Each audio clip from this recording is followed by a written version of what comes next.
Okay, pardon the tilt on the camera, but this is the best we can do right now. So I want to talk about noise figure. And remember, you have these lecture notes that you can look at in your hand.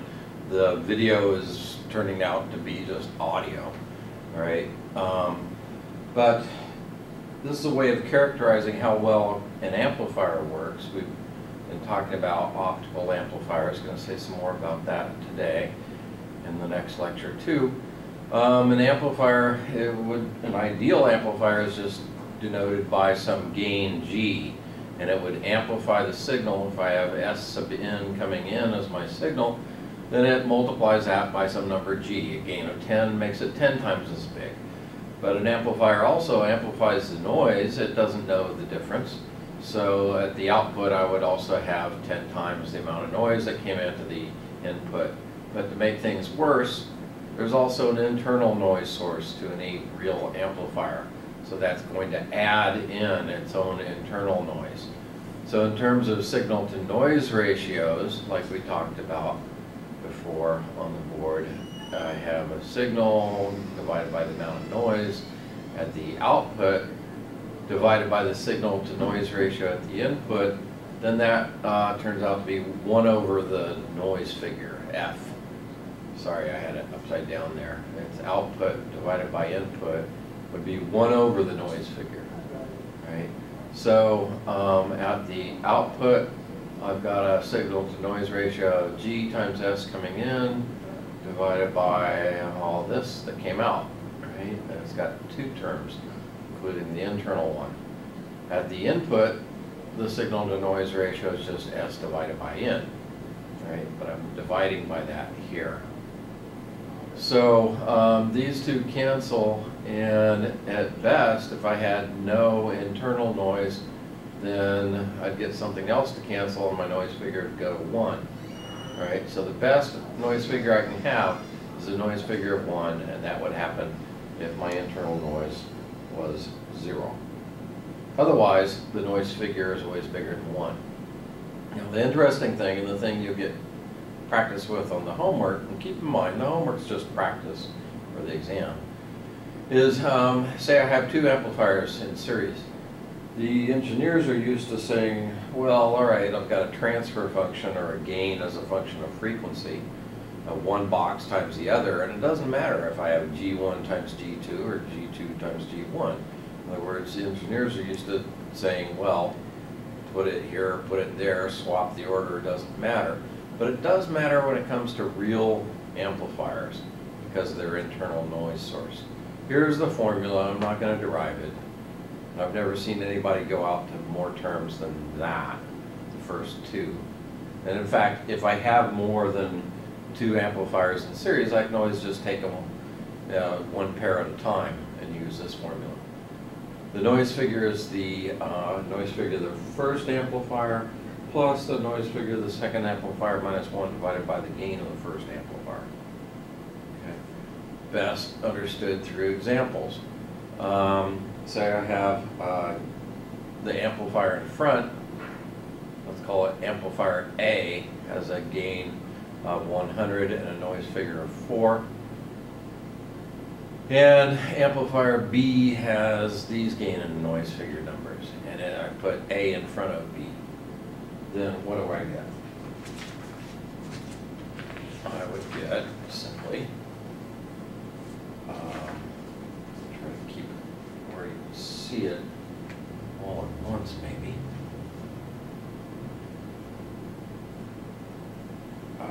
We have,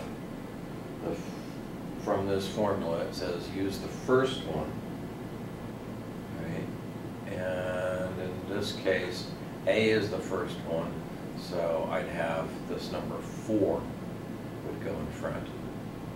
Plus gain of the second one, the gain of the second one, or the noise figure of the second one is 2. I subtract 1, divide by gain of the first amplifier, which was 100. Okay, so I get this. I get 4 plus 100. That's my overall noise figure. Swap the order of the boxes now. Put B in front of A. Then now the one that's in front has a noise figure of 2, so that's F sub 1, if you will. And then here's the noise figure, the second amplifier. Now amplifier A is in the second slot. -1 divided by gain of the first amplifier. The first amplifier is amplifier B now has a gain of 10. Right? And so I get 2 plus 4 minus 1 is 3, divided by 10, 2.3. Okay, so in terms of overall noise figure, I did better by putting the least noisy amplifier in front. This is why you often do things this way. You put your low noise preamplifier in front, and then you follow that with a higher gain amplifier, which is functioning as your power amplifier. People do this in their stereo systems all the time. This is the reason why. You're better off to put the lower noise amplifier in front and then follow it with some higher gain. You'll see on the homework that you have to plug in the numbers to figure out the exact truth on what's going on there in general. At least you think it's all just math. Let me sneak in some of this business kind of stuff. Fiber to the home, homes passed and homes connected, annual change. These are the numbers that were added in the year prior to this. This was printed out. This data is from 2010, right? And so homes, there's homes passed, there's homes marketed, there's homes connected, right? Homes connected means the ones that are actually using it. Homes marketed are the ones that are actually being marketed. Someone's trying to sell them fiber to the home. And homes passed are the ones that are ready to be connected. Right. So here's the percent change, the numbers that were added in the previous year. And you see that, yeah, people started building this up in 2004 and building, making it so that people can be connected. And then the ones that are getting connected is rising. Took a little dip for some reason. Well, 2008, the economy wasn't so hot, right? But it's going back up. Here's the cumulative stats as per March 2011. This is just in North America, so that's primarily the United States and a little bit from Canada.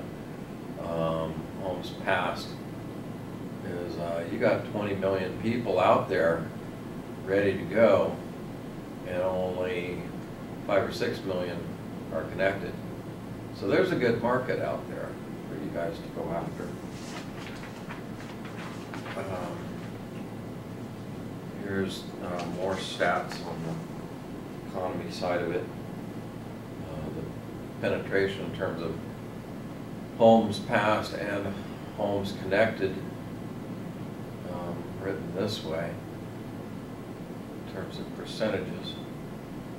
And I don't know if any of those numbers are of any use to you, but they happen to be on this page.